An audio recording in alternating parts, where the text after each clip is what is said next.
Hello everyone, welcome to Sai Pavi Creation. இன்னைக்கு நம்ம சேனல்ல கேரளா ஸ்டைல்ல வாழைப்பழம் வச்சு செய்யக்கூடிய ஒரு அடை ரெசிபி தான் செய்ய போறோம்.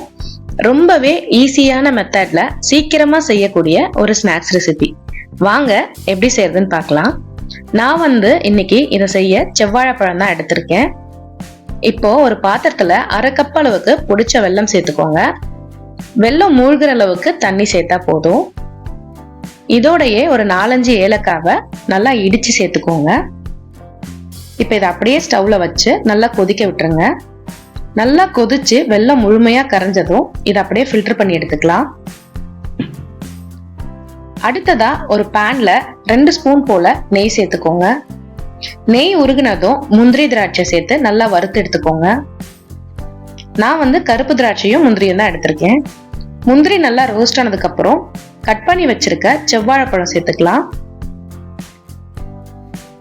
நல்லா அந்த நெய்லியே வாழைப்பழம் வேக விட்டுருங்க.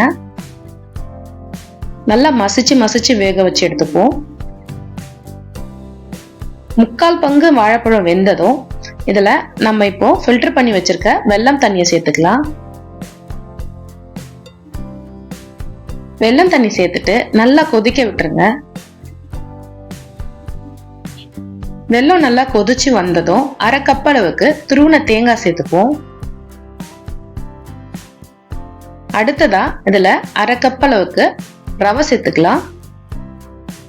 வறுத்த ரவை சேர்த்துக்கோங்க. இப்போ ரவையை நல்லா மிக்ஸ் பண்ணி ஈவனா மிக்ஸ் ஆனதுக்கு அப்புறம் இதுல 1 கப் அளவுக்கு பச்சரிசி மாவு சேர்த்துக்கலாம். பச்சரிசி மாவு இல்லைன்னா கொழுக்கட்டை மாவு கூட சேர்த்துக்கோங்க. இது கூடவே ஒரு சின்ன பிஞ்ச் அளவுக்கு சால்ட் சேர்த்துட்டு நல்லா மிக்ஸ் பண்ணி விட்டுருங்க. மாவு மிக்ஸ் பண்ணும் போதும் ஸ்டவ் ஆஃப் பண்ண வேண்டாம். அந்த ஹீட்லயே பாதி வெந்துடும். ரவையும் மாவும் ஆல்ரெடி வெந்து வந்துடும். நல்லா மிக்ஸ் பண்ணி எடுத்துக்கலாம்.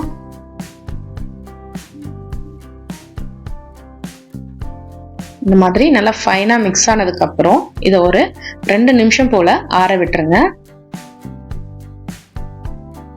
இப்போ இதை நம்ம ஃபோல்ட் பண்றதுக்கு வாழை இலை எடுத்திருக்கோம். வாழை இலையை சின்ன சின்ன துண்டுகளா எடுத்துட்டு நல்லா கிளீன் பண்ணி வாஷ் பண்ணி எடுத்துக்கோங்க. இப்போ மாவை இந்த மாதிரி நீளமான உருண்டைகளா வச்சு அப்படியே மடிச்சு தட்டி எடுத்துப்போம். இந்த மாதிரி லேசா கையில ப்ரெஸ் பண்ணி விட்டுருங்க தட்டையா. அப்படியே உருட்டையா நம்ம வச்சு வேக வச்சு எடுத்தோம்னா ஹார்டா இருக்கும், சாப்பிட கஷ்டமா இருக்கும். அவ்வளவுதான். இந்த 2 முனையும் இந்த மாதிரி மடிச்சு வச்சிருங்க.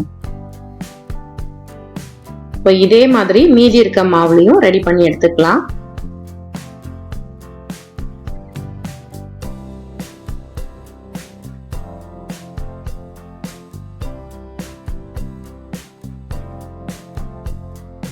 டக்குன்னு ஈஸியா செய்யக்கூடிய ஒரு சிம்பிளான ஸ்நாக்ஸ் ரெசிபி.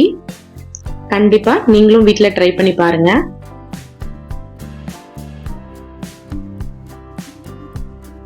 எவ்வளவு தின்னா பண்ண முடியுமோ அவ்வளவு தின்னா பண்ணிட்டு அப்படியே ஃபோல்ட் பண்ணி எடுத்துக்கோங்க.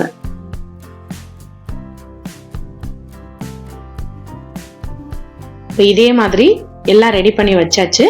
இப்போ இதை ஒரு ஸ்டீமர்ல வச்சு வேக வச்சு எடுத்துப்போம்.